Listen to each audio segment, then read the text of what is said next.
Gracias. Esta grabación la vamos a, la vamos a compartir en nuestro canal de YouTube. Tenemos ahora ya nuestro canal de YouTube. Estamos contentos por eso. Ya vamos a poder compartir las presentaciones para que ustedes cuando tengan un tiempo puedan pasar a revisarlas, puedan volver a escuchar algo que se les haya pasado de la presentación. A lo mejor ahorita no quieren tomar notas y pueden revisarla en el video cuando ya esté puesto en nuestro canal.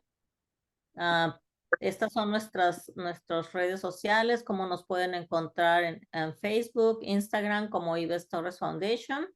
Es nuestra página. También tenemos nuestra página de Padres con Poder. También nos pueden encontrar en Facebook, en Instagram. Denos un like. Ahí van a poder encontrar mucha información de nosotros y de los eventos que nosotros hacemos.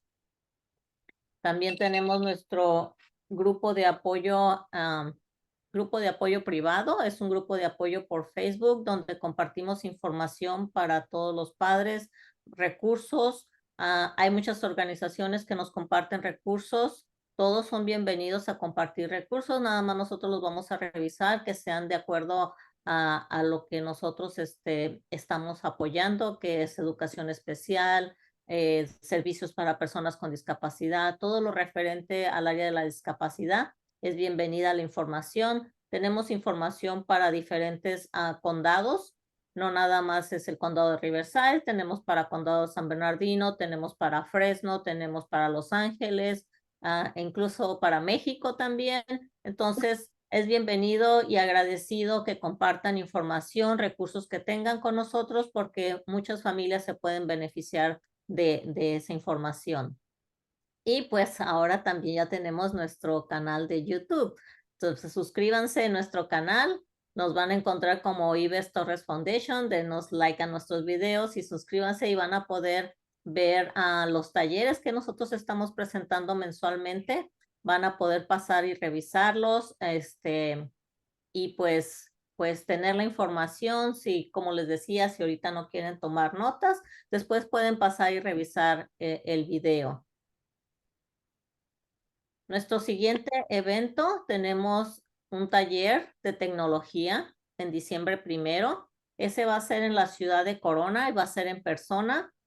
Básicamente este taller lo que va a ayudar o a proporcionar información es cómo utilizar eficientemente su correo electrónico, cómo poder accesar a la plataforma de Zoom. Yo sé que ahorita ustedes están aquí en Zoom, pero muchas veces no saben cómo poner su nombre, cómo poner su fotografía, cómo usar todas las herramientas que tiene el Zoom, y de eso les vamos a dar un tutorial. También va a haber recursos que les vamos a dar, así es que si viven en la ciudad de Corona o están cerca del área de Corona, Riverside, San Bernardino, esperamos que nos acompañen. Va a ser un taller interactivo, lo cual quiere decir que van a tener que estar moviéndole a su teléfono para que puedan practicar y ver cómo funciona realmente esas aplicaciones que son muy importantes que nosotros conozcamos, especialmente para podernos comunicar con nuestros coordinadores de servicios, centro regional, con las maestras. Correo electrónico es una manera que uno se puede comunicar y es la manera más eficiente porque todo queda por escrito y así ustedes saben dónde está su información, acuerdos que quedaron con sus equipos, con las personas que están dando servicios a su persona con discapacidad. La tecnología es importante y lo más importante es que todos tenemos un teléfono inteligente. Entonces, hay que aprovechar esa herramienta para utilizarla de la manera más eficiente que nos pueda apoyar a nosotros para eliminar la barrera de la tecnología. Y pues también tenemos nuestro segundo show de talento. El show de talento va a ser en diciembre 2. Es un sábado de 3 a 6 y va a ser en la ciudad de San Bernardino, en el Consulado Mexicano. Si es que si tienen su artista que quiera participar, por favor, regístrenlo para poderle dar las bases o lo que necesitamos para que pueda tener una actuación y un show de calidad como se lo merece. Y así es que si su artista está listo para esto, o ustedes como padres también, si quieren participar, alentamos que sean las personas con discapacidad, pero también sus papás. Si es que quieren participar con nosotros, nada más les pedimos que se registren, por favor. Va a estar muy divertido, va a estar muy bonito, así es que, por favor, regístrense. Y pues nada más para hacer un deslinde de responsabilidades, nuestros talleres les traen la información más actualizada con los presentadores que consideramos tienen los conocimientos y experiencias en el tema. Sin embargo, nosotros no nos hacemos responsables de la interpretación de la información y tampoco recomendamos ningún servicio o persona en particular. Usted al final es el único que decide cuál es la mejor opción y pues todo se queda de acuerdo a su criterio.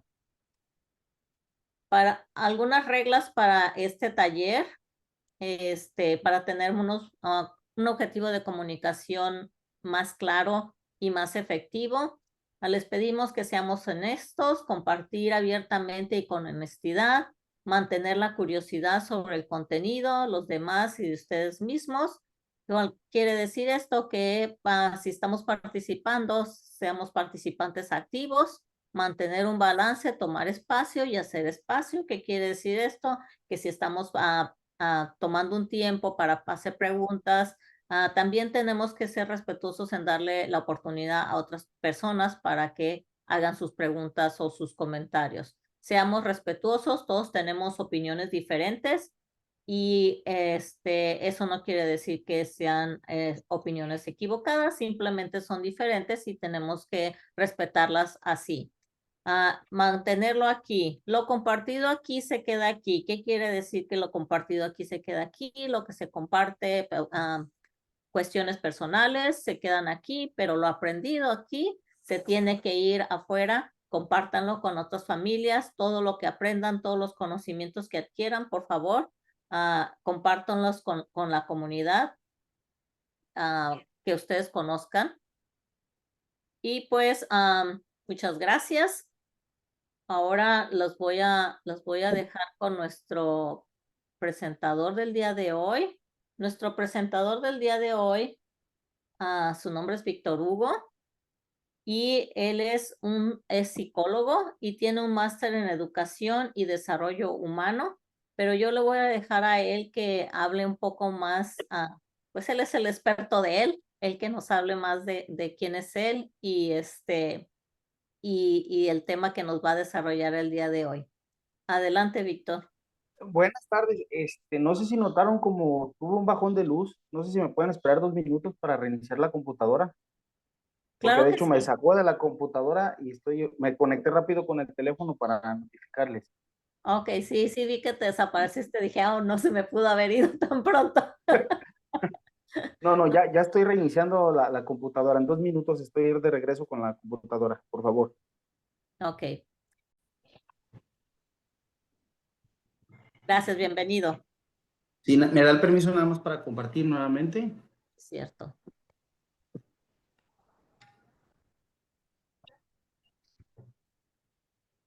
Es todo tuyo. Listo. ¿Ya se está viendo la pantalla? Sí. Perfecto. Pues bueno, buenas tardes, disculpen esta falla técnica, no desconozco ahí por qué fue el apagón. Lo bueno es que ya estamos de regreso. Mi nombre es Víctor Navarro, no sé si ya se me presentó. Soy licenciado en psicología, tengo el máster en educación. Actualmente me desempeño en educación media superior, perdón, que es el equivalente al high school en Estados Unidos. Tengo experiencia trabajando en educación básica en todos los niveles. Por 8 años estuve coordinando un departamento psicopedagógico en un colegio que tenía primaria, secundaria y prepa. También estuve coordinando un centro de atención para estudiantes con discapacidad. Por ahí estuvimos coordinando las acciones formativas, ¿no? Y trabajamos en colaboración con los asesores. Era una modalidad de preparatoria abierta para personas con discapacidad. Entonces, el día de hoy, pues agradezco muchísimo la invitación a Ives Torres Foundation para compartir este tema, el cual se denomina Herramientas de Enseñanza para Padres con Hijos con Discapacidad, en el cual tenemos un fin muy específico, ¿no? Y es poder como papás dotarnos o tomar las herramientas y algunas estrategias para nosotros acompañar de mejor manera a nuestros hijos en sus procesos de enseñanza y aprendizaje. Entonces, la idea es poder tener un poquito más de competencias, ¿no? Para acompañarlos en este caminar, ¿no? Escolar. Y en algunos ámbitos fuera también de la escuela. Entonces, bueno, lo primero que me gustaría que reflexionáramos es, para qué nos va a ayudar este espacio? ¿Sí? ¿Para qué nos ayudará este espacio? Lo primero que creo que es importante entender, comprender, acotar es que hablar de psicopedagogía nos ayuda a comprender las condiciones en las que nuestros hijos aprenden y qué es lo que tenemos que tomar en consideración. La psicopedagogía es una mezcla, una unión de dos disciplinas muy importantes en la vida de un ser humano, disciplinas que hasta cierto punto están inherentes, ¿no? ¿A qué me refiero? La psicología, que sabemos que cada uno de nosotros tenemos un componente psicológico, el cual lo constituye nuestras experiencias, la forma en la que nos relacionamos con las demás, las formas en que aprendemos, la forma incluso en la que sentimos.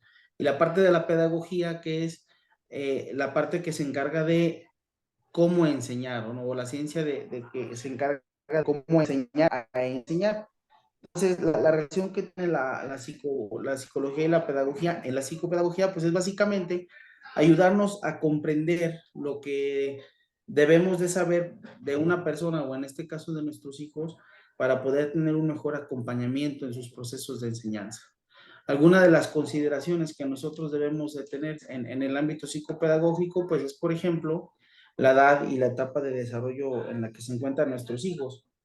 Independientemente si nuestro hijo tenga discapacidad, si nuestro hijo si es neurotípico, la edad trae ciertas características y rasgos por desarrollo en sí mismas. Sabemos que hay un desarrollo psicológico, hay un desarrollo biológico, físico, el cual todas las personas pasamos independientemente de cualquier otra situación. Entonces, cuando nosotros queramos acompañar a nuestros hijos, pues hay que estar conscientes de la edad en la que se están desarrollando. Por otro lado, hay que ser conscientes de la condición o discapacidad que tienen y de lo que ello emana, ¿no? Y lo que se asocia. De repente nos pasa mucho que por tratar eso lo vamos a desarrollar, esta idea la vamos a desarrollar un poquito más adelante, pero de repente nos pasa que tratamos de evitar conocer sobre la discapacidad porque pues de repente tenemos este temorcito, ¿no? A enfrentarnos a la realidad en la que estamos viviendo. Sin embargo, el ser consciente de la condición o discapacidad que tiene mi hijo, pues me va a dar muchas más herramientas para poder apoyarle en este desarrollo integral. Y también, pues la idea es ser consciente del ambiente en el que éste se desenvuelve.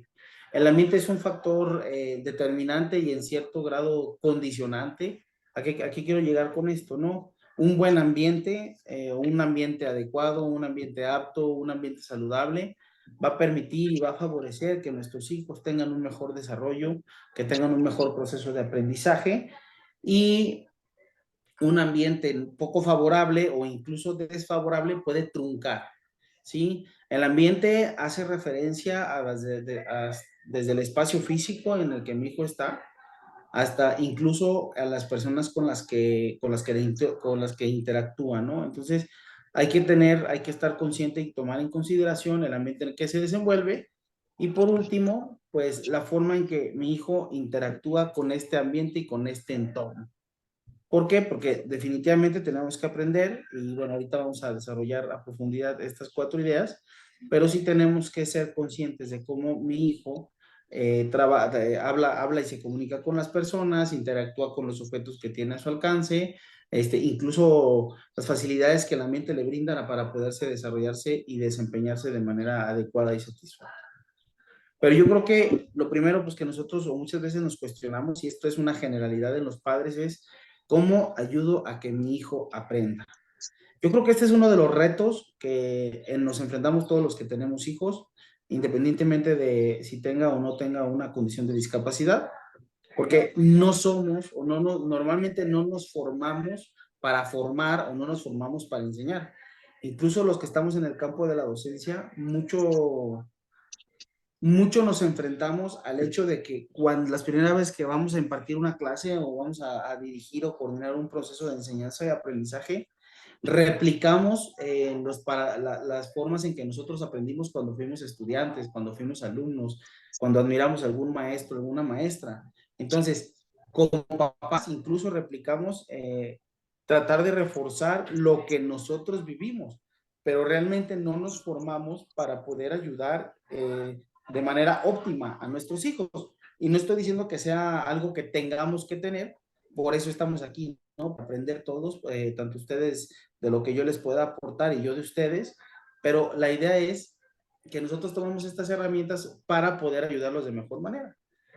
Antes de entrar en cualquier aspecto un poquito más técnico, yo tengo algo lo que a mi parecer es como una fórmula mágica para poder apoyar el estudio de nuestros hijos, que es el equilibrio entre el amor y los límites.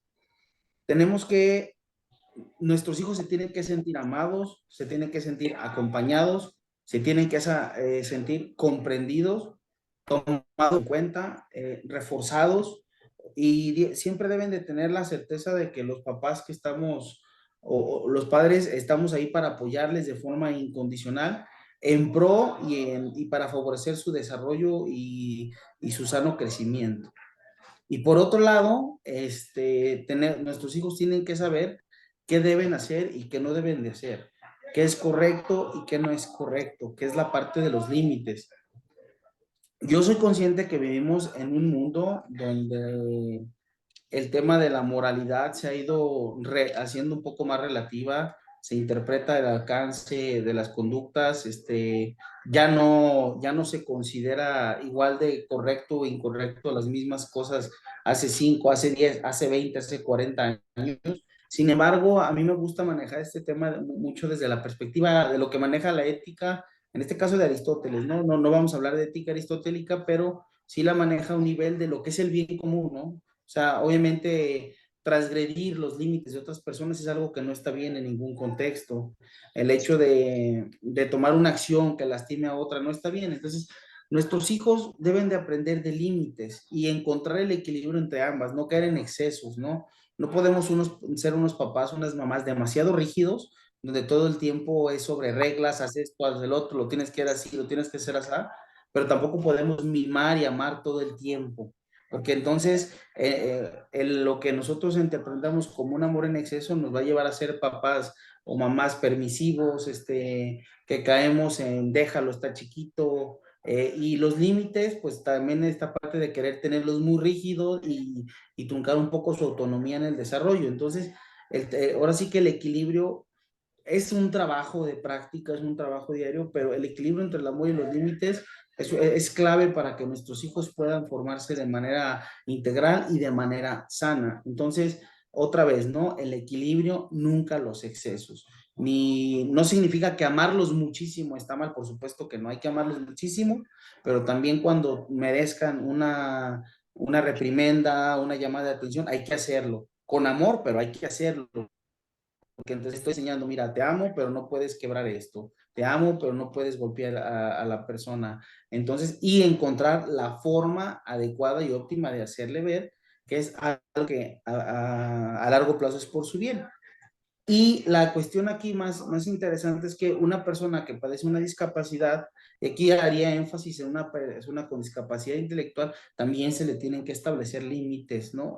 Porque de repente somos un poco laxos tratando de aludir a la condición de discapacidad, pero pues también un niño con una condición de discapacidad desarrolla problemas de conducta, desarrolla problemas en torno a los límites. También aprenden a medir en qué situación se pueden comportar de cierta manera. Entonces, hay que aprender a conocer a nuestros hijos, que es la primera parte de las herramientas que vamos a ver el día de hoy. Entonces, pues no, esta primera recomendación es no perdamos de vista que para poder hacer un desarrollo adecuado, perdón, un acompañamiento adecuado en el desarrollo integral de nuestros hijos y nuestras hijas, siempre hay que tener como este equilibrio entre estos dos componentes. El amor que yo le brindo y las reglas, lo que está bien, lo que está mal, lo que debe y lo que no se debe. Y ya una vez esto, pues nos vamos a hacer preguntas de, ¿y cómo entiendo lo que pasa en el cerebro de mi hijo? No nos vamos a hacer neurocientíficos, pero sin embargo podemos entender un poquito qué está pasando a nivel de desarrollo cognitivo, a nivel de conexiones cerebrales, a niveles de impulsos. Entonces, otra vez, no necesito ser experto, simplemente necesito comprender que está pasando algo asociado a alguna situación, asociado a su etapa de desarrollo, etcétera, etcétera. También puedo preguntarme, ¿cómo saber lo que es propio de la discapacidad y lo que no? Tendemos muchas veces en ARA, incluso con las personas con discapacidad, nos vemos sobreprotectores, ¿no? O sea, no queremos que se expongan a ciertas situaciones, a cierto tipo de relaciones interpersonales y tendemos a restarles autonomía. No lo hacemos nunca, jamás, como papás con una mala intención. Siempre lo hacemos por el cariño, el amor y el sentido de protección que tenemos hacia ellos, pero tenemos que aprender qué es propio de esto y permitirle también que tenga un desarrollo adecuado, ¿no? Entonces hay que saber identificar y en el marco de los límites también es muy similar esta parte de entender cuándo una conducta determinada, por poner un ejemplo, una persona con autismo, que no es propiamente una discapacidad, pero una persona con autismo que tiene una limitante en la identificación, en el establecimiento de relaciones afectivas, es muy diferente. O sea, también tengo que saber cuándo su comportamiento o su grito, por ejemplo, su rabieta, es por un berrinche, una rabieta, que es la expresión de un sentimiento de frustración, que es justo y necesario, pero hay que manejarlo como tal, como frustración, a cuando es algo derivado de esta parte de la hipersensibilidad, ¿no? Donde en realidad se está sintiendo agobiado por la situación que está viviendo. Pero eso lo vamos a descubrir conforme yo me relacione y conozca a mi hijo o a mi hija. También, ya derivado, nos preguntaríamos cómo relacionarme de la mejor manera con mi hijo o con mi hija, porque si bien también en las relaciones que yo tenga con ellos tengo que tener límites de autoridad y afecto, pero también tengo que aprender a comprender cómo se siente, cómo se expresa, para poder tener una mejor herramienta de comunicación. De igual manera, qué hacer en situaciones específicas, ¿no? Esto es algo que también vamos a desarrollar un poquito más adelante, cómo comportarme, cómo trabajar con él, cómo manejar ciertas situaciones. Y por último, en este apartado, pues qué acciones o actividades desarrollar para favorecer su formación, que esta es la parte donde viene el componente pedagógico, que ahorita más adelante vamos a ver esta parte. Entonces, ahora sí que por dónde empezar, ¿no? Aquí es donde vamos a empezar a ver nuestro paquete de herramientas para poder acompañar a nuestros hijos. Y la primera, pues pareciera simple, pero no es tan fácil, hay que conocer a nuestros hijos, ¿sí? Tómense un momento, respóndanse ustedes la pregunta, ¿realmente conocen a su hijo? ¿Conocen a su hija? ¿En qué sentido? Piénsenlo incluso en cuestiones de gustos, en cuestiones de intereses, en cuestiones de cómo expresa emociones, en cuestiones de qué hobbies le gustan, qué hobbies no le gustan, eh, con quién platica, quiénes son sus amigos, qué personas son gratas para ellos, qué personas no lo son, con quién se siente cómodo, en situación se siente cómodo o cómoda, etcétera, etcétera. Para conocer a nuestros hijos, en función de o a propósito de la charla que estamos teniendo, bueno, ahorita a ver el chat, me apareció el chat, igual no hice ninguna acotación sobre las preguntas, una disculpa que me interrumpo, igual puedo estar contestando a la par, aquí tengo el chat a la vista. Hace ratito hablaban y imitaciones de artistas por los padres, no entiendo, no sé si quisieron decir limitaciones, ahorita igual me hacen la aclaración. ¿A qué me refiero con la parte de conocer a nuestros hijos a propósito del curso de tomar herramientas? Bueno, primero es la parte de ser conscientes de su edad. No es lo mismo un niño de 2, de 5, de 8, de 10, un preadolescente de 12, un 14, un adolescente de 16, un joven adulto de 18. ¿Por qué no es lo mismo o por qué esto es importante? A veces tendemos a, sin una mala intención, a minimizar a la persona, a mi hijo, a mi hija, a desvalorizar o incluso a descalificar de forma inconsciente la capacidad de una persona por padecer una discapacidad. En este sentido, tengo que entender que su desarrollo implica ciertas cosas. Por dar un ejemplo, un preadolescente en la pubertad va a tener cambios hormonales y va a tener cambios de carácter. Con y a pesar de la discapacidad, el desarrollo biológico no lo vamos a detener. Entonces, tengo que ser consciente para tratarlo conforme a la edad que corresponde. En el contexto que yo me he desenvuelto, es muy común que a una persona adulta con discapacidad se le trate como si fuera un niño, ¿sí? Se les hable con diminutivos y esas también son formas de discriminación. A veces nosotros como papás tendemos a resbalarnos en ese sentido, donde también nosotros llegamos a hacerlo de forma inconsciente, el minimizarlo por, no, déjalo, yo te ayudo, no, déjale ahí, yo la agarro, no, déjalo, yo lo alcanzo, ¿sí? Entonces hay que ser bien conscientes de la edad que tienen nuestros hijos. Nuestros hijos tienen varios ámbitos de desarrollo, los voy a mencionar un poquito más adelante, pero cada edad viene con una situación de desarrollo. La segunda parte sería también en la parte del conocimiento, es tener el diagnóstico adecuado. Igual, lo menciono más adelante, pero hay que considerar que si mi hijo creo o sé que tiene una discapacidad, a estas alturas yo ya tengo un documento emitido por un especialista que me dice la discapacidad que padece y el tratamiento recomendable. Creo que allá con ustedes en Estados Unidos tienen mucho más herramientas con las cuales trabajar para dar un acompañamiento adecuado. Sin embargo, todavía se da esta parte del tabú de no quiero tener el diagnóstico para no darme cuenta de ciertas cosas. Entonces, la realidad es, hay que tener el diagnóstico adecuado porque el diagnóstico es una de nuestras mayores herramientas para encontrar la mejor forma y la mejor estrategia para dar un acompañamiento al desarrollo, a las diversas situaciones en las que se enfrenta, ejercer esta habilidad de empatía con ellos y poder comprender cómo se siente ante determinadas situaciones. Entonces, ahora sí que no hay que perder de vista tener un diagnóstico adecuado. También conocer sus capacidades intelectuales y el desarrollo sensorial en el que nuestros hijos están sujetos por su etapa de desarrollo, por su edad y por la condición en la que se encuentra.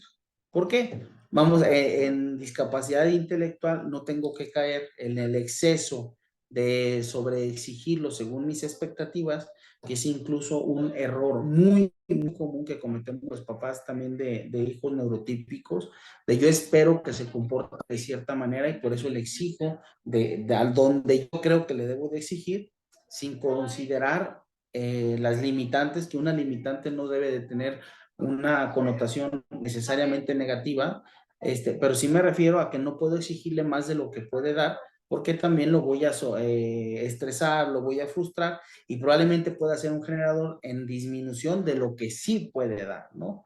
Y también en cómo nuestros hijos perciben a su entorno. Sabemos que son más sensibles, lidian con una situación emocional asociada a la discapacidad y por eso es que tengo que ser consciente en cómo se siente.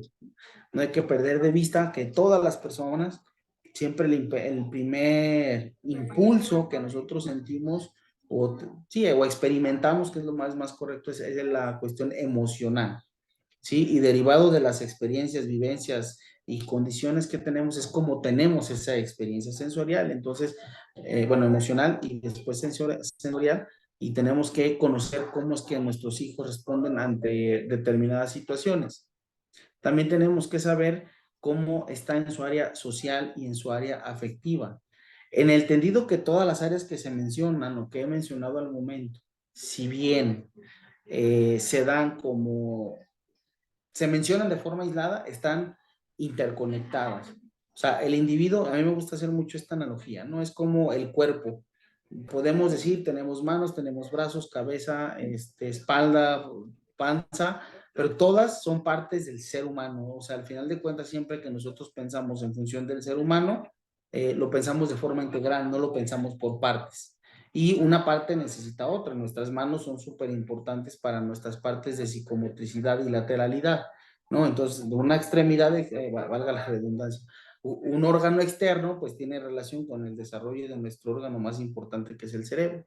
Entonces, cuando hablamos de área social, afectiva, intelectual, bueno, pues todo es parte de lo mismo. Al final de cuentas, en gran medida de su desarrollo social y afectivo, tiene un mejor desarrollo intelectual. Entonces, también hay que conocer a mi hijo en estas áreas y, por supuesto, también entender sus formas de comunicación, que si bien esto es enfático en la parte de las personas que tienen autismo, pero también en las que padecen discapacidades sensoriales e intelectuales, ¿no? ¿A qué me refiero? No todos, y esto es incluso para las personas neurotípicas, no todos nos comunicamos de la misma forma y no todos nos expresamos de la forma que yo creo que se van a expresar, ¿sí? En términos de comunicación, siempre tratamos de anticipar o más bien, más que anticipar, interpretar las cosas según yo las creo, ¿no? No según se me están dando a entender o están tratando de darme a entender. Pero bueno, profundicemos en cada uno de estos ámbitos, ¿no? ¿A qué nos referimos con ser conscientes de la edad? Primero, hay que entender que a cada edad le corresponde ciertas características del desarrollo, ¿sí? Me voy a permitir compartir una tablita que me parece muy interesante. Tenemos aquí, por ejemplo, seis ámbitos de desarrollo. Déjenme hago un nuevo compartir para ver esta tablita. La tengo aquí.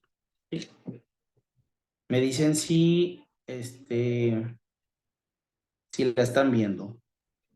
Sí, sí se ve. ¿Sí se ve? ¿Dónde? Además, déjenme encontrar pantalla completa. Pantalla completa. Ay, Dios mío, se ve muy chiquito. Aquí, ahí ya la estamos viendo, ¿verdad? Desarrollo cognitivo, lingüístico, socioemocional, ¿cierto? ¿Sí lo Ahí vemos? Sí, ¿verdad? sí se ve más grande ahí. Sí, ya se ve Porque más. también todos los materiales que bueno, en paréntesis, ¿no? Los materiales que que estemos revisando el día de hoy, se los puedo compartir acompañado de la parte del respaldo bibliográfico. Bueno, por ejemplo, ¿no? Pensando en un niño de 5 a 6 años, tiene características propias del desarrollo. Por ejemplo, en el aspecto cognoscitivo, yo puedo esperar que mi niño lea del 1 al 10. Si yo antes de los 5 espero que mi niño me diga los 10 números, si lo hace, qué padre. Si lo hace, qué bueno. Hay niños que lo hacen, sí. Pero si yo veo que el otro lo hace y quiero que el mío lo haga, no. O sea, no está, o sea, él está todavía en desarrollo de esa área. Esto pasa mucho con la lectoescritura, ¿no? Por ahí me voy a permitir compartir anécdotas ajenas. Mi esposa es terapeuta de lenguaje. Entonces, de repente llevan a los niños a edades tempranas a buscar la terapia del lenguaje porque el primito, la primita, el hermanito antes hablaba muchísimo más. Cuando de repente a los papás se nos está yendo o sea, perdemos de vista, pues que hay ciertas edades para que los niños logren. O sea, todavía hasta los 6 años de edad, incluso 7, están fortaleciendo la parte de la lectoescritura. Entonces, no puedo esperar que mi hijo lo haga antes del tiempo que le corresponde. ¿Sí? Entonces, no de desarrollo lingüístico, por ejemplo, un niño de esta edad debe de elaborar oraciones de 6 a 7 palabras, ¿no? Ya muy complejas. Entonces, estas son, vamos a decir, las características de una persona neurotípica. Yo tendré que conocer, según la discapacidad que conoce mi hijo, cuáles son las limitantes en determinadas áreas. ¿Cómo las conozco? En el diagnóstico oportuno, que ahorita lo voy a volver a mencionar. En el desarrollo socioemocional, un niño experimenta con sus sentimientos. De repente quiero yo ya que gestione, incluso controle emociones, ¿no? Me molesto porque grita de más, porque grita de menos, porque no es claro que cómo se siente, me frustro yo como papá y pues le paso esa frustración a mis hijos, le paso la frustración a mis hijas, porque entonces no está teniendo la gestión emocional que yo creo, ¿no? Bueno, esto incluso lo podemos hasta exagerar un poco, adultos que no tenemos ese potencial de gestión emocional, nos rebasan los niveles de estrés, los niveles de frustración, pero bueno, lo expresamos de manera diferente. Entonces hay que aprender otra vez, mi hijo, según la edad en la que se encuentra, tiene características asociadas y hay que ser respetuosos de esas características. No podemos pretender que vaya a más.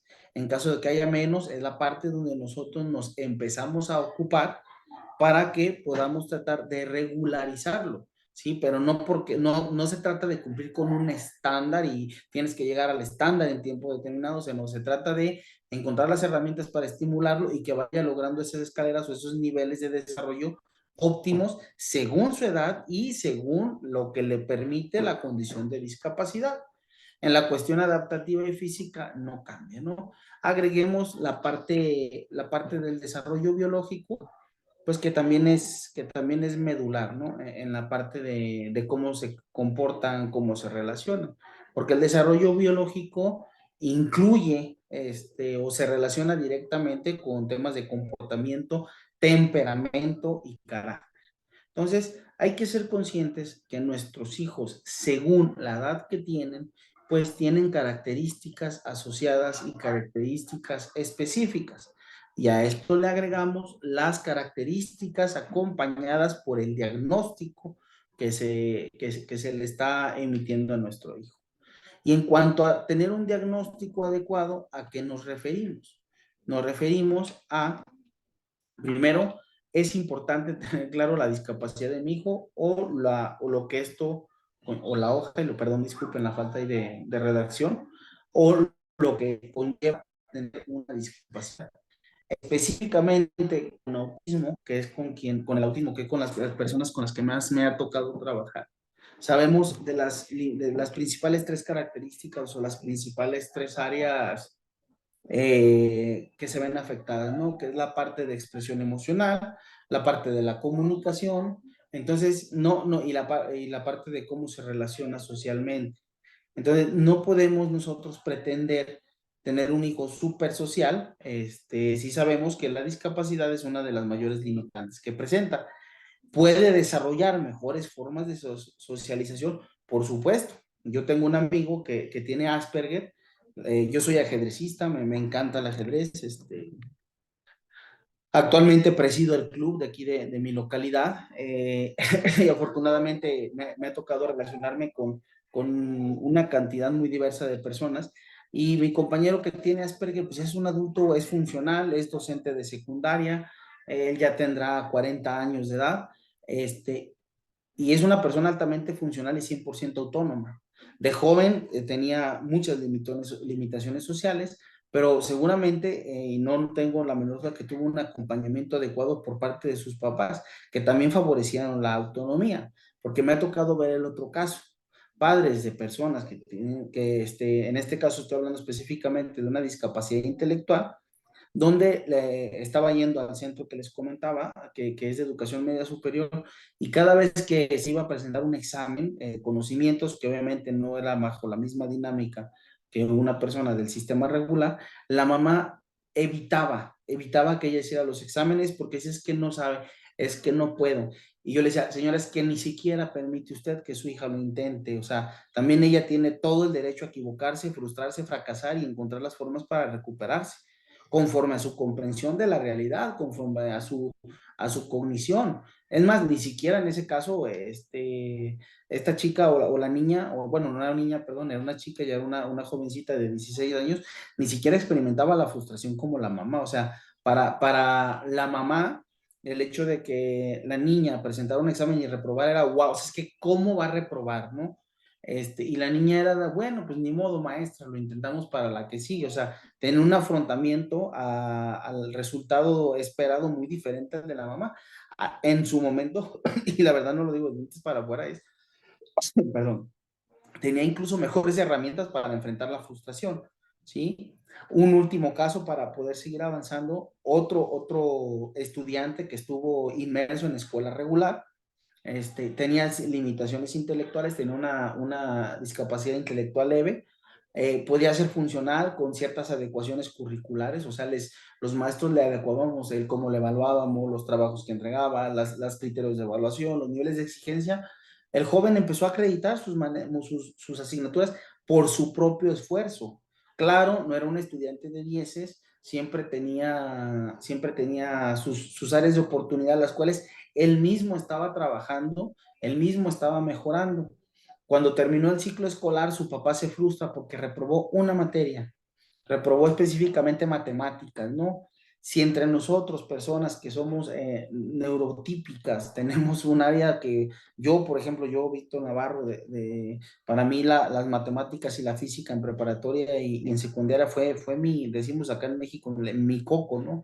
O sea, realmente me costaba mucho trabajo acreditar esas asignaturas. En este caso, este joven reprueba matemáticas, su papá muy frustrado lo saca de la prepa y le trunca el desarrollo. Cuando en comparación con otros jóvenes de la misma edad, pero neurotípicos, estaban reprobando dos, tres, obviamente por cuestiones de irresponsabilidad. Sin embargo, los papás, en este caso, los dos ejemplos que doy, eran limitantes, ¿no? Entonces, hay que tener mucho cuidado y entender, comprender el diagnóstico y de qué forma lo voy a poder acompañar. Si soy tan enfático en esta parte es porque nosotros papás somos determinantes para permitir y favorecer que nuestros hijos se desarrollen de forma óptima. Entonces, aquí en esta parte de hacer conciencia, podemos entender que una discapacidad física, por ejemplo, no sé, la pérdida de alguna extremidad, no implica una afectación cognitiva, pero sí un apoyo emocional, ¿sí? Cualquiera que haya perdido, no sé, alguna extremidad que algún día tuvo, o sea, en un accidente, la amputación de alguna, sabemos que va a vivir un duelo, o sea, está perdiendo, va a perder funcionalidad, va a perder ciertas capacidades que en su momento tuvo. Entonces, pues no nada más es échale gana y vamos dándole para adelante. Sí va a ser así, pero con el trabajo que conlleva, ¿no? Acompañamiento emocional, pero pues no tienen ese, no por eso tiene una afectación cognitiva. Incluso cuando la discapacidad física sea congénita. O por ejemplo, muchas personas que tienen discapacidad física por cuestiones de parálisis cerebral, sí logran un desarrollo cognitivo óptimo. Simplemente es tardío, pero pues nuestro cerebro tiene esta facultad de plasticidad cerebral, genera procesos compensatorios y pues nuestro cerebro puede ayudar a la adaptación. Puede haber probablemente un desarrollo más lento que el de una persona neurotípica, pero sin embargo sí va a lograr esos estándares va a alcanzar esos niveles de desarrollo. También entender, por ejemplo, una persona con discapacidad sensorial, al igual que la discapacidad física, no tiene una afectación en la cognición, pero sí requiere apoyo emocional y ciertas adaptaciones en la enseñanza. Si yo hablo de una persona, por ejemplo, con discapacidad auditiva, soy consciente que va a tener un retraso en el lenguaje. Entonces yo necesito una persona con discapacidad auditiva, encontrar las formas, encontrar otra forma diferente y otro medio de comunicación. Tenemos la lengua de señas, pero incluso pues que realmente no todas las personas, esto me tocó vivirlo en el centro que les comentaba, no todas las personas que son familiares de una persona con discapacidad, por ejemplo, que tengan sordera o que sean sordos, hoy conocen el lenguaje de señas, ¿sí? Entonces, también hay que comprender que va a ocupar ciertas adecuaciones en la comunicación, pero con un óptimo desarrollo, también tuve el honor, el privilegio de conocer a una persona que fue sorda de nacimiento, pero oralizada, porque tuvo un muy buen acompañamiento y podíamos hablar de frente porque aprendió a leer los labios, ¿no? Entonces, maravilloso, ¿no? Cómo el saber y trabajar de forma oportuna nos puede llevar a mejores resultados. Igual una persona con discapacidad intelectual requiere conocer en qué área necesita apoyo y en dónde presenta aprendizajes tardíos. Vivimos en un mundo donde afortunadamente ya que se han incrementado las políticas laborales, públicas, sociales, para tener una sociedad un poco más inclusiva y equitativa.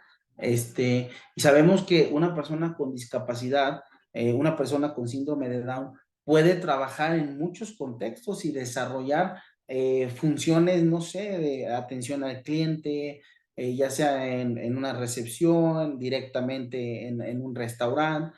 Y hay múltiples trabajos que se pueden adaptar a estas necesidades o ya están adaptados. O incluso según el desarrollo que alcanzan, lo puede competir con una persona neurotípica porque no hay una exigencia mayor o más allá de la capacidad que sí llegan a desarrollar estas personas. ¿Sí? No caer en los mitos o en las falacias, porque he escuchado estas expresiones, lo digo porque las he escuchado, no por otra cosa, de, bueno, es que una persona con discapacidad intelectual llega a ser hasta más inteligente, ¿no? Son tipo de expresiones que también denotan cierta ignorancia en el entendido de, bueno, como personas y como individuos tenemos rasgos diferentes, tengamos o no tengamos discapacidad y hay que aprender a interactuar con la persona por ser persona y conocerlo para poder, en este caso, si estoy hablando de mi hijo, poder acompañarlo en su desarrollo y llevarlo a su óptimo desarrollo como a cualquier otra persona. Ni maximizar ni minimizar, simplemente permitirle que eso. Y soy reiterativo y muy importante en el cuestión de no omitamos, perdón, un diagnóstico oportuno para apoyar a nuestros hijos de la mejor manera, ¿sí? Hay que entender, voy a ser repetitivo, voy a ser reiterativo, es algo que en mi experiencia ha pasado mucho, desconozco hasta qué nivel lo hayan vivido ustedes, pero los papás todavía tenemos esos tabús de no querer darme cuenta de, y por eso omito el diagnóstico. Entonces, bueno, hay que hacer el diagnóstico. Y aquí, pues hasta aquí ya empezamos, si se fijan, son bastantes cosas para conocer a nuestros hijos. ¿Sí? Esto es solamente para conocerlos. Y esto es un trabajo, es una labor de interacción, etcétera, etcétera. Ahora va la parte de también de conocer sus capacidades intelectuales y su desarrollo sensorial. Puede ser en términos de atención, en términos de su forma en que percibe su entorno, percepción sensorial, en la forma en que se adaptan a nuevas situaciones, incluso en qué tanto desarrollan la cuestión de la memoria. Si bien aquí estamos hablando de funciones cerebrales superiores, son propias del ser humano y hay que aprender en qué medida o en qué niveles la desarrollan. Tengo que saber qué tanto mi hijo puede sostener la atención sobre algo que le estoy diciendo, sobre algo que estamos platicando, sobre alguna situación que yo estoy tratando de corregirle, etcétera, etcétera, ¿no? También el tema de la atención corresponde al desarrollo biológico, incluso al aspecto generacional. Nuestras generaciones, por ejemplo, de adolescentes actualmente pueden tener en cuanto a media una atención sostenida de 20 minutos, media hora, ¿no? Y pues es por eso que a veces las clases exponenciales de una hora se vuelven antipedagógicas. ¿Por qué? Pues porque después de la media hora el cerebro ya empezó, sí, la atención aparente puede estar, me están viendo, yo estoy hablando, yo estoy poniendo atención, pero no significa que estén reteniendo la información, simplemente pues están viendo, pero ya su cerebro ya se fue a otro lado, ¿no? Su imaginación, ya lo que están. Entonces hay que saber qué tanto, cuáles son las formas y cómo saber conocer a mi hijo si en realidad me está poniendo atención o no me está poniendo atención, cómo perciben su entorno, si de repente mi hijo tuvo alguna experiencia no grata o no, algo no muy padre en su vida, y él relaciona o ella relaciona un objeto determinado con esa mala experiencia, pues imagínense que yo le quiero enseñar, no sé, apoyarle en la enseñanza de las matemáticas, pero a un lado hay una escoba y de repente de chiquito le cayó la escoba en la cabeza y pues le tiene poquito miedo a la escoba. Yo sé que es un ejemplo tanto burdo, pero puede ser real, ¿no? El hecho de una fuente generadora de estrés en un entorno que yo quisiera que sea el óptimo para poder acompañarle en su proceso, pero realmente no lo está percibiendo como yo creo que lo está percibiendo. Entonces, y volviendo al tema, por ejemplo, de las personas con autismo, son hipersensibles, ¿no? A ciertos ruidos, a ciertos estímulos, donde pues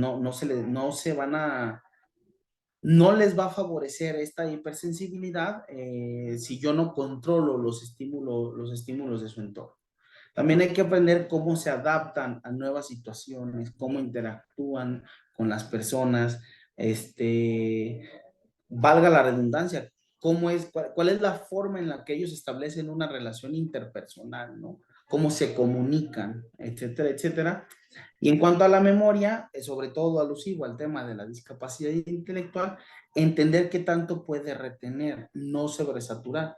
Específicamente en los procesos de enseñanza, en los que nos vamos a meter poquitito más adelante, es qué tanta información yo le puedo brindar para que la procese de manera adecuada. Este es un error muy grande que cometemos incluso en los modelos educativos, en la educación regular o en la educación convencional. Muchas de las veces saturamos a las personas de información. De hecho, por muchos años nuestros modelos educativos fueron predominantemente memorísticos. Entonces, pues quien sacaba, dice, en el examen era el que era muy inteligente. Lo único que sean muchas veces esas personas era memorizar los conceptos 1 o 2 días antes, después de un tiempo determinado que dejaba de ser útil porque ya habíamos acreditado el examen, se nos olvidaba lo que poníamos en el examen. ¿Por qué? Porque lo que tratábamos era de almacenar memoria, pero tampoco le dábamos sentido. O sea, hay que aprender a conocer a nuestros hijos en qué tanta información le puedo dar en tiempos determinados para que la procese y le caiga bien, ¿no? Por otro lado, hay que conocer las áreas social y afectiva, ¿no? Cómo se percibe a sí mismo. No hay que perder de vista que una persona que tiene discapacidad afecta su parte emocional directamente, su cuestión de la autoestima, muchos sentimientos de ineficiencia, de no se siente, no tiene el sentido de autoeficacia. Entonces es algo que yo necesito saber cómo se percibe y estimularlo, ¿no?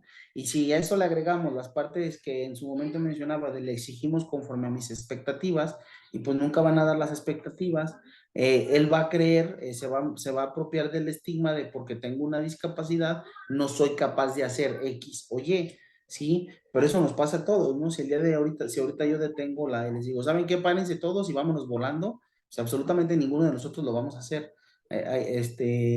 Hay un dicho que dice, ¿no? Si vas a medir un pez por su capacidad de trepar árboles, pues definitivamente no. Entonces hay que ser muy conscientes de esta parte y hay que conocer a nuestros hijos en cómo anda en cómo se autopercibe y cómo se siente consigo mismo.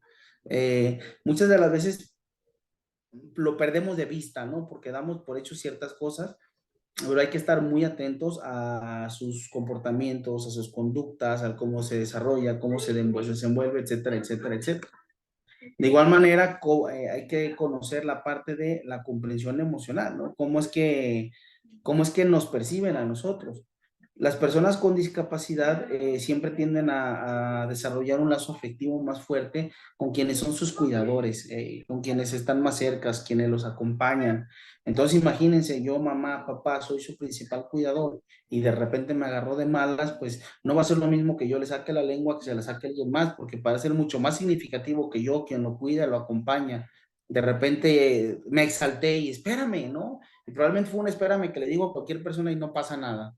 Pero como se lo dije a mi hijo, el que yo lo acompaño, lo cuido, le digo, pues fue un así de, ¿qué hice mal, no? ¿En qué me equivoqué? ¿Por qué me está hablando así de feo, no? Etcétera, etcétera.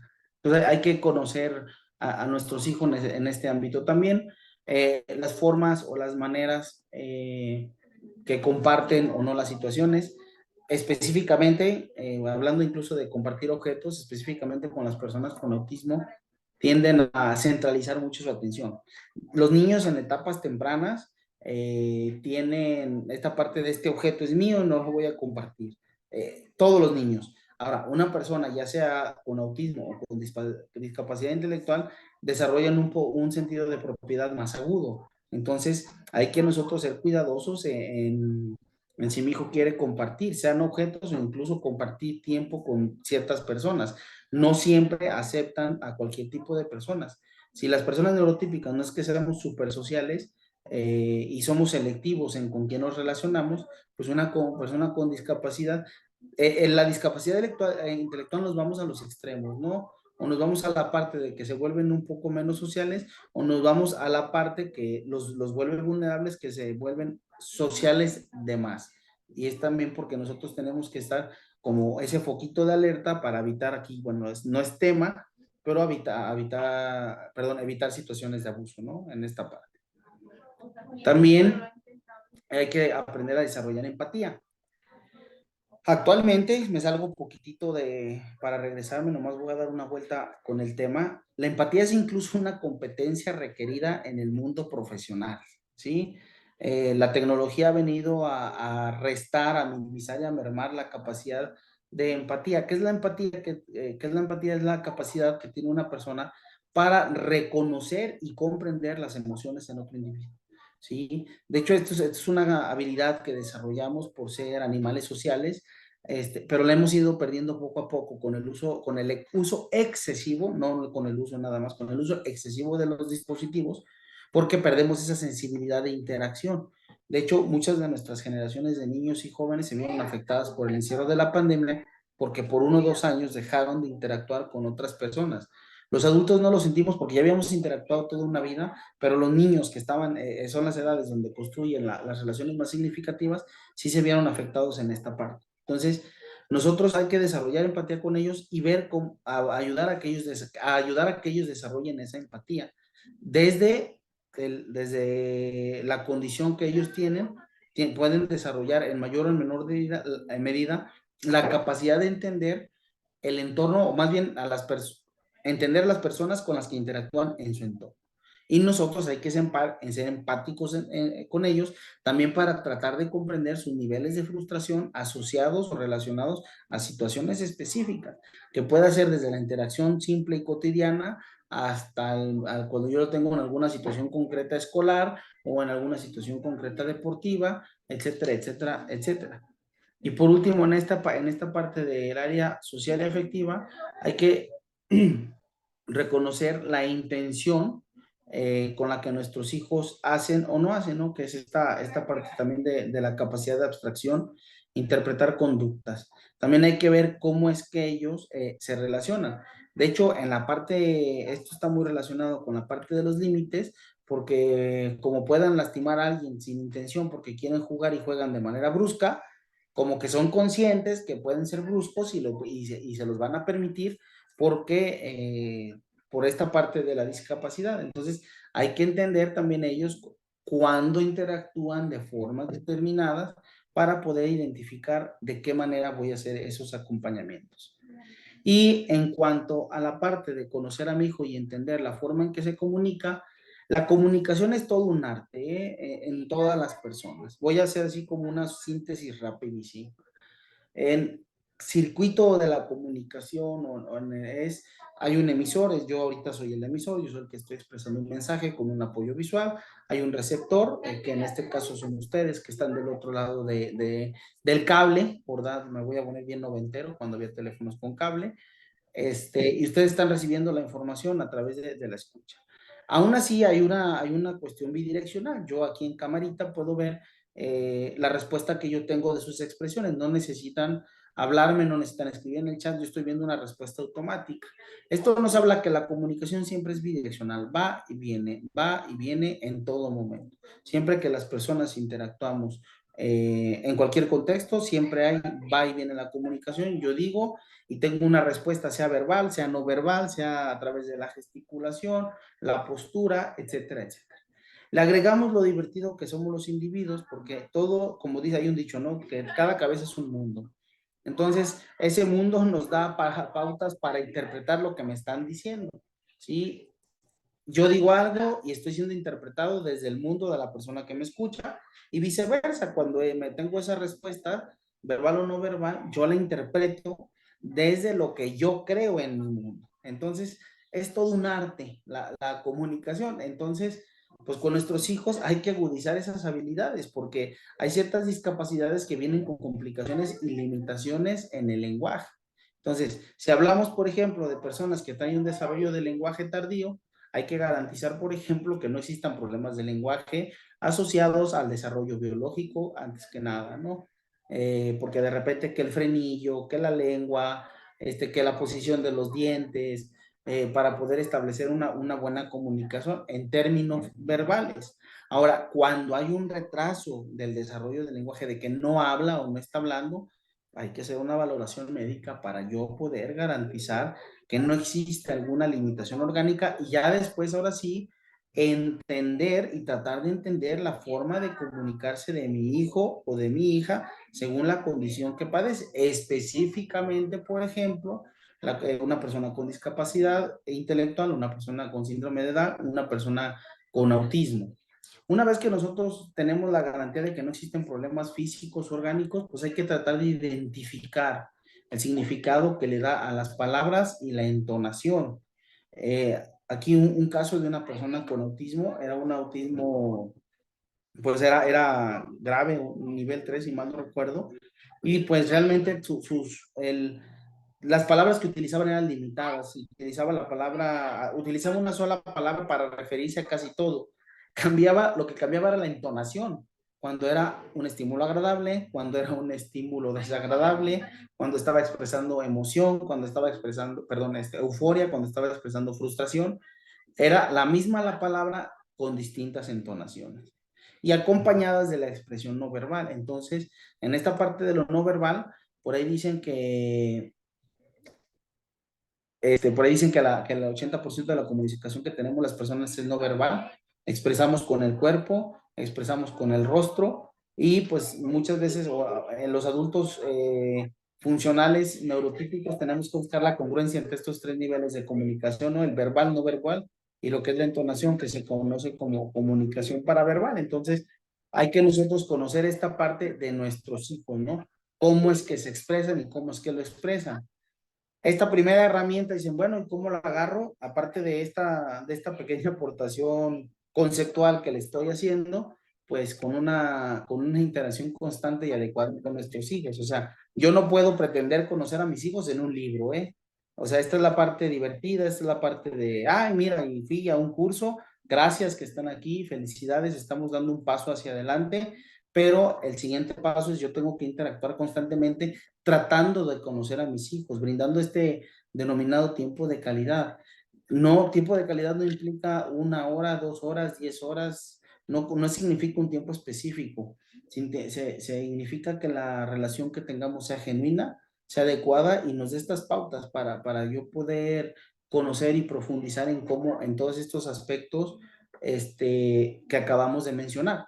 Entonces, yo sé que ya llevan muchos años con sus hijos e hijas, pues traten de nuevamente volverse a contestar si conocen realmente a sus hijos. Si un muy buen examen que pueden hacer es, traten de buscar una interacción profunda, platiquen con ellos y háganse un examen a ver si es cierto. En algún momento en alguna escuela hicieron un examen muy interesante, ¿no? Que llegaron a los papás a junta, quitaron todas las mochilas de las bancas y lo primero que les dijeron fue, agarren la mochila de sus hijos. Entonces, pues no todo el mundo sabía cuál era la mochila del hijo. Después fue, siéntense donde sus hijos se sientan. Pues no todo el mundo sabía dónde se sentaban sus hijos. La tercera pregunta fue, ¿qué trae sus hijos en la mochila? Pues no sabían que estaban llevando la mochila, no conocían.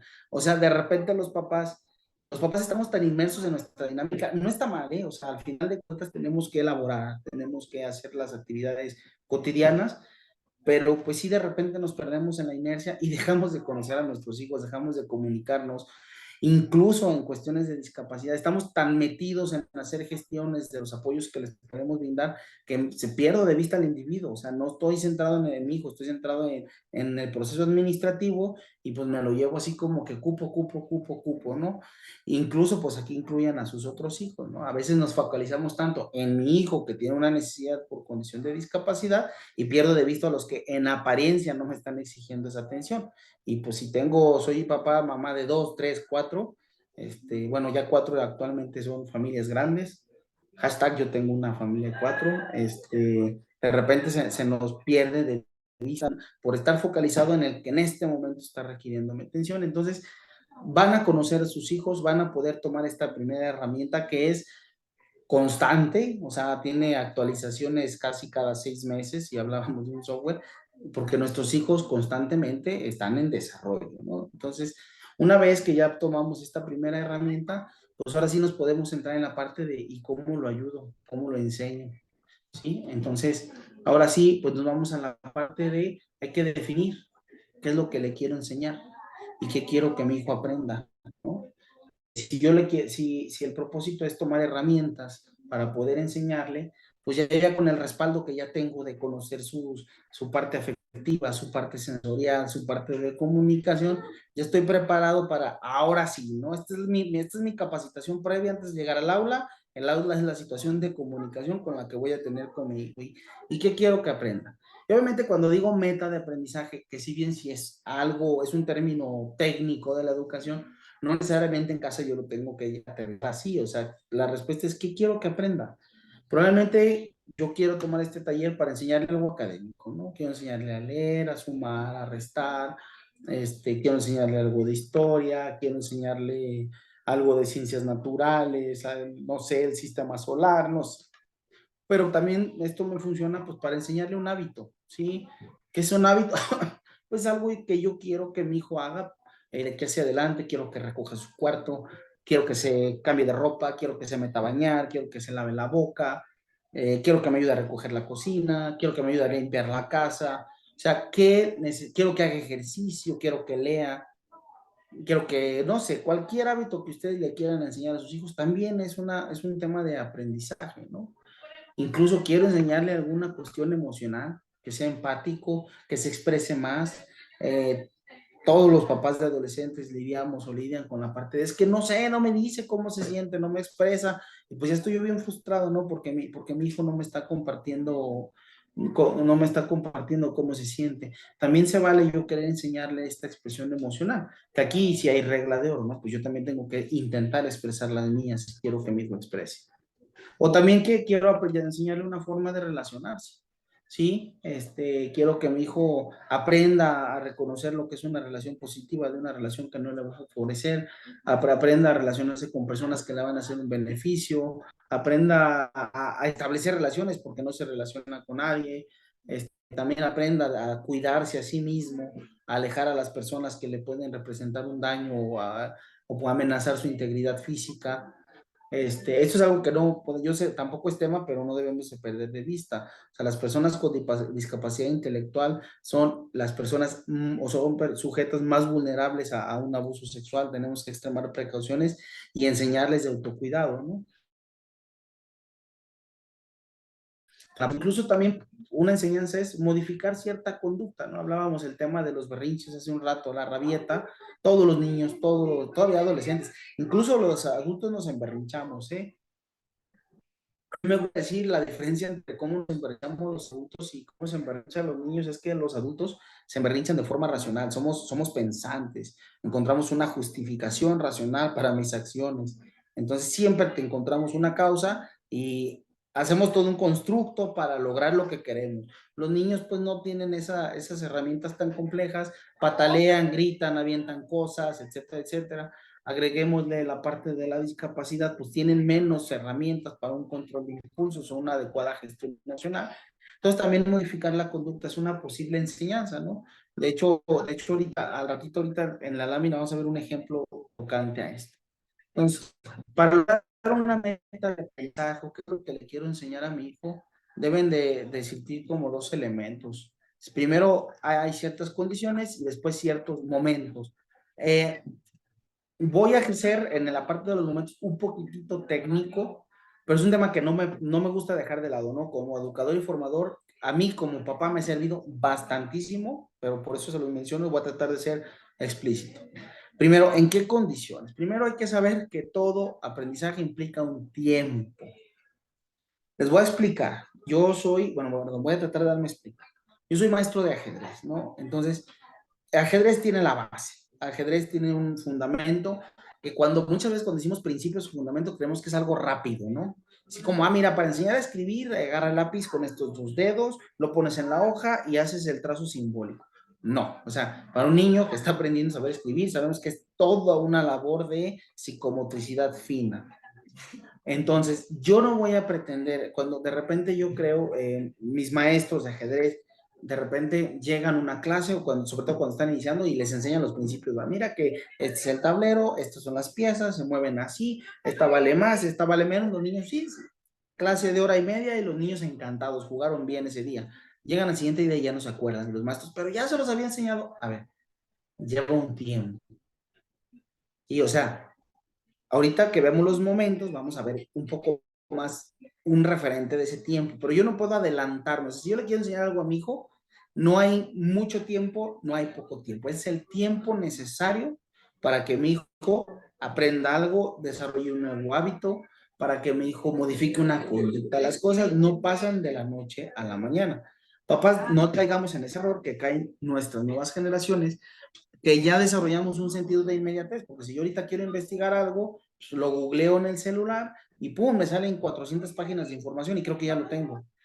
Perdemos de vista que hay que leer, hay que comprender, hay que discriminar fuentes de información. Entonces, cualquier cosa que le quiera enseñar tiene un tiempo. El tiempo lo puede establecer su etapa del desarrollo, el tiempo lo puede establecer la condición o la discapacidad que tiene. Entonces, tengo que ser consciente que cualquier cosa que yo le enseñe tiene que tener un tiempo específico.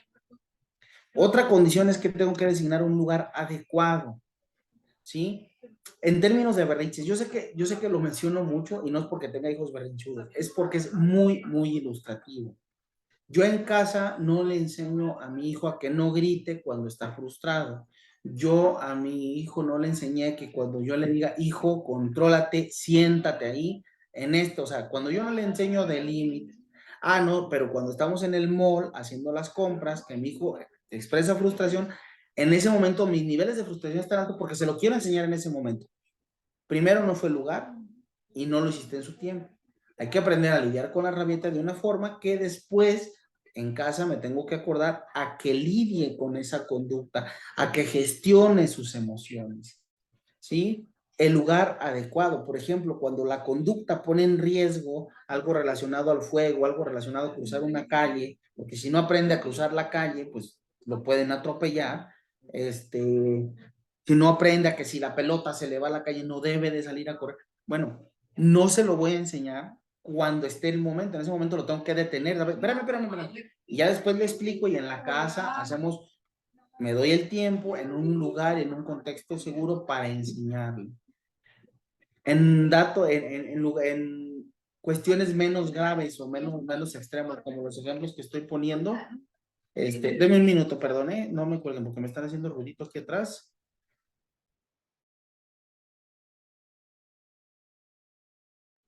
Perdón.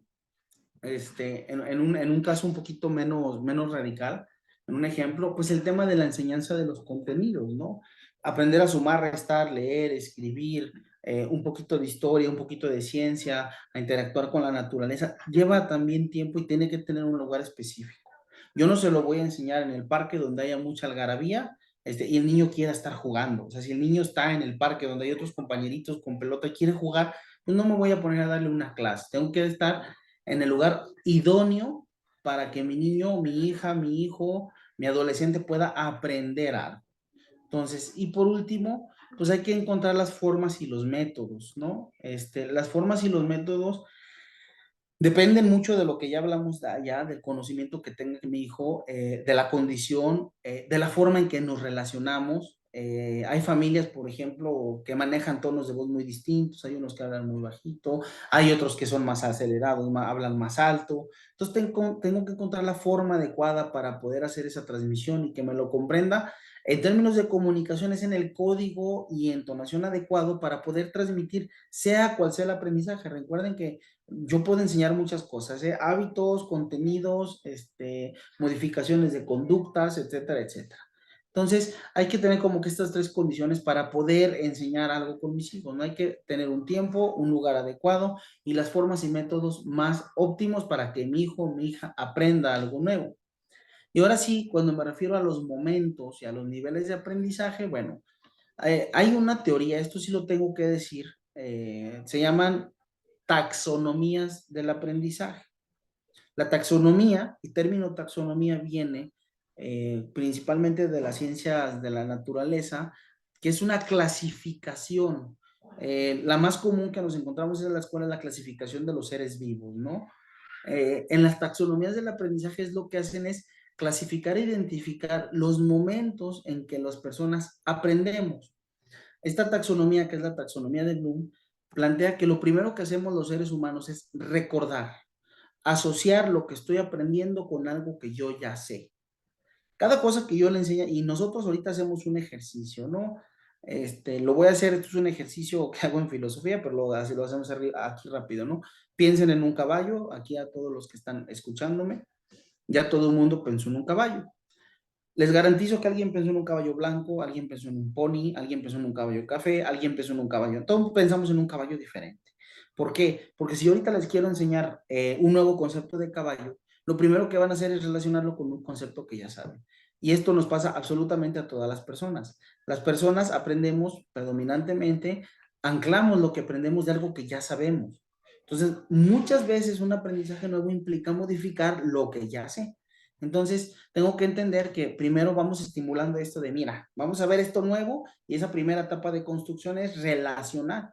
Lo vemos en los niños, en las personas, en los adolescentes, mucho en el cómo. Ah, esto es como esto, ¿no? En el términos de ajedrez, ¿no? La torre. Ah, es como un castillo, en términos de tipos de texto, ¿no? Síntesis. Ah, es como un resumen, no es como un resumen, por eso se llama diferente, pero aún así, 100% de las personas neurotípicas y vamos a hacer como ese anclaje, ese recordatorio. Hay un autor, espero no excederme en términos técnicos, que se llama Piaget, y él dice que nosotros desarrollamos esquemas mentales. Nosotros ya tenemos como imaginado algo sobre lo que sé, y lo que hacemos es adecuar esos esquemas mentales a darles más conocimiento y a darles nuevas formas.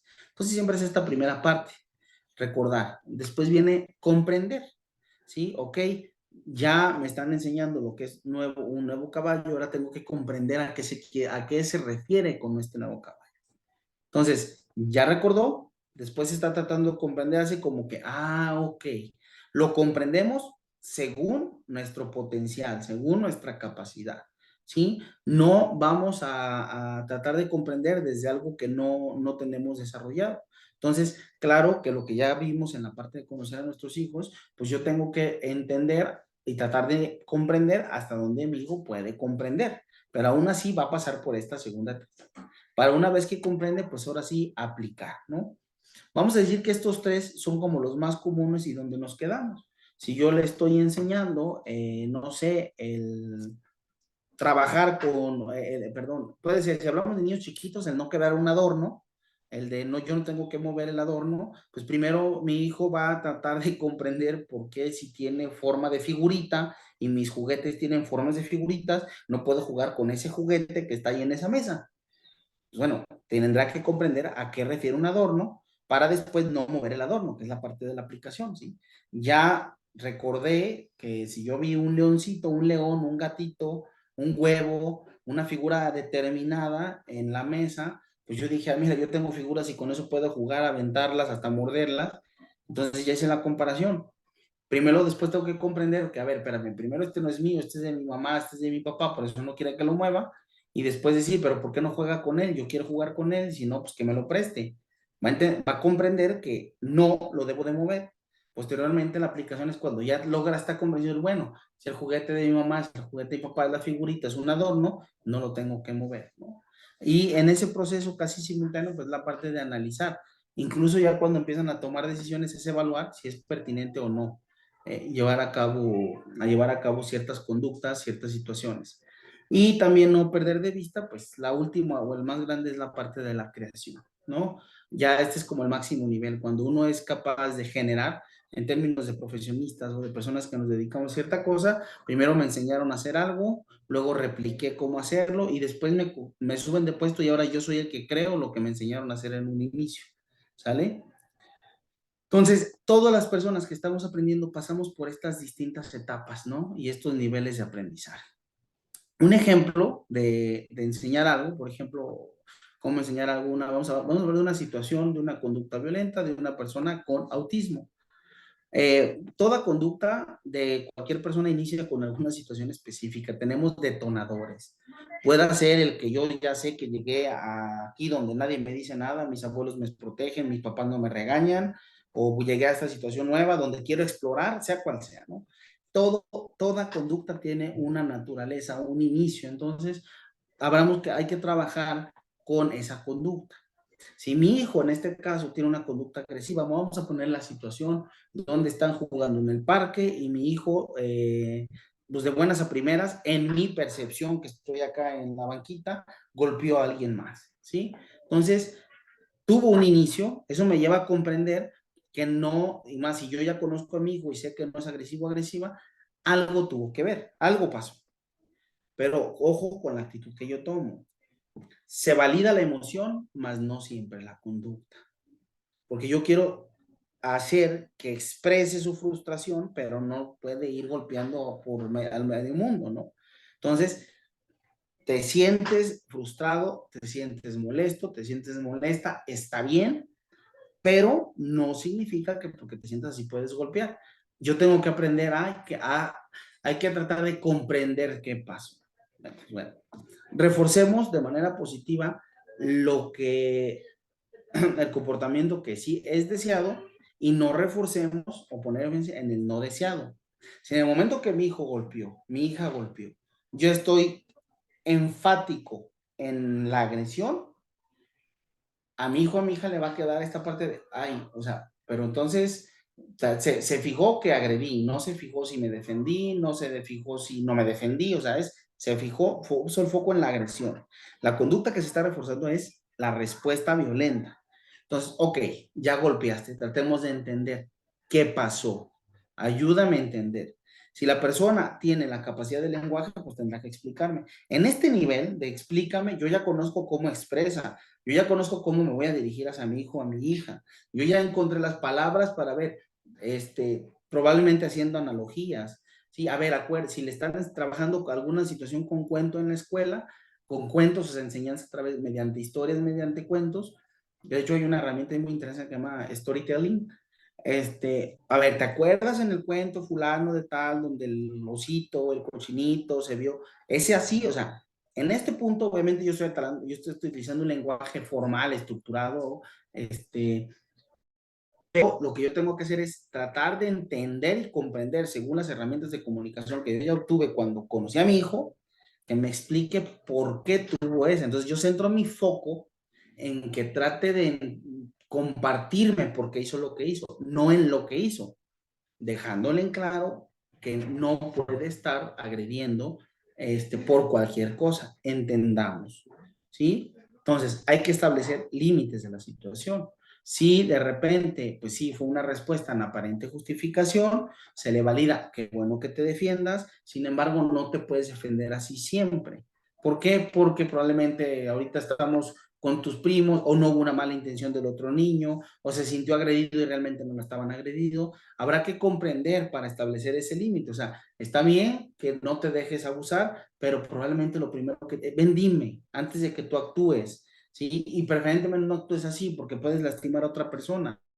Nunca va a ser sentirte lastimado y regresar a lastimar a la otra persona. Entonces, establezcamos ese límite con los medios y códigos de comunicación adecuado para después hacerlo en un ambiente propicio a lo que hablábamos repetidas veces, ¿no? Si esto se dio ahí abajito del juego y yo quiero corregirlo ahí, no, mira, vente, vamos a sentarnos a la banca, vamos platicando, te cambié el contexto, ya no estás en el contexto donde te sentiste violentado o violentada, ¿sí? Me quiero que me expliques de este lado qué pasó, etcétera, etcétera, etcétera, ¿sí?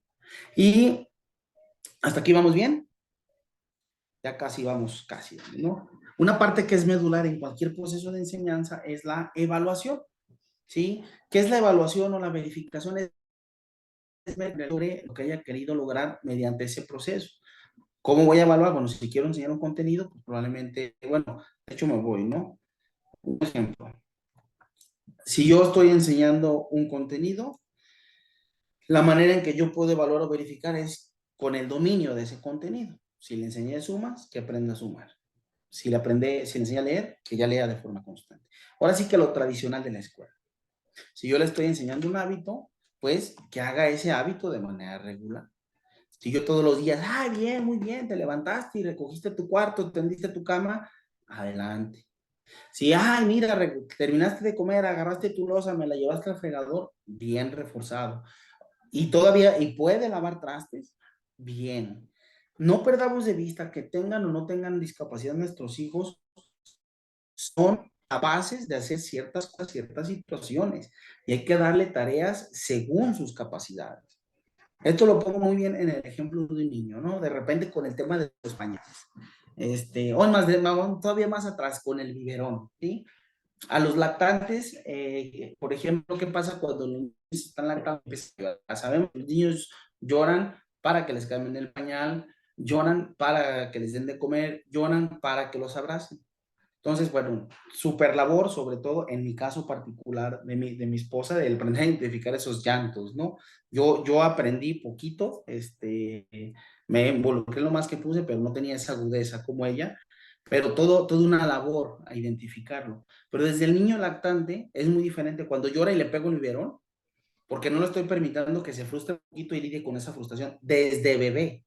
O sea, no va a lidiar con la frustración como yo adulto, pero sí va a aprender que cuando él tenga hambre va a pedir y no necesariamente va a llegar de inmediato.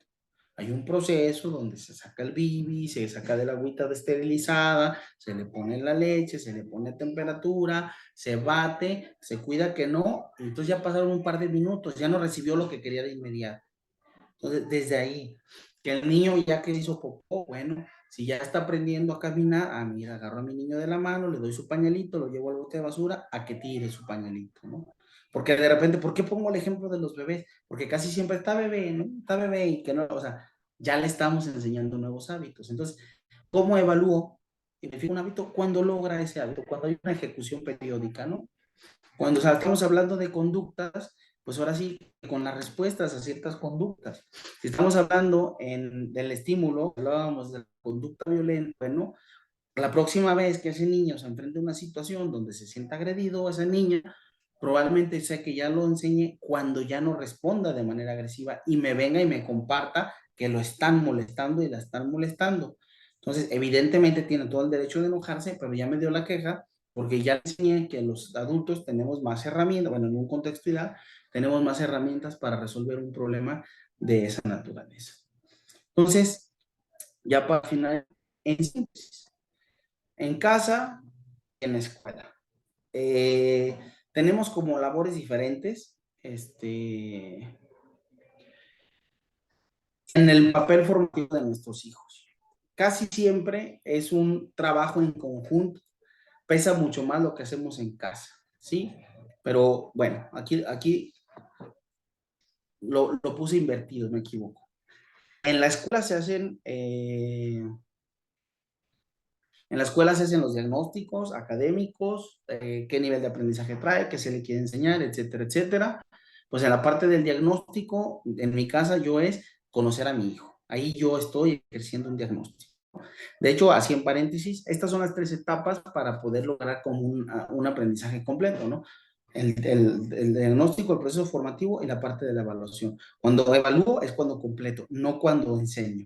Entonces, bueno, el diagnóstico en mi casa es conozco a mi hijo.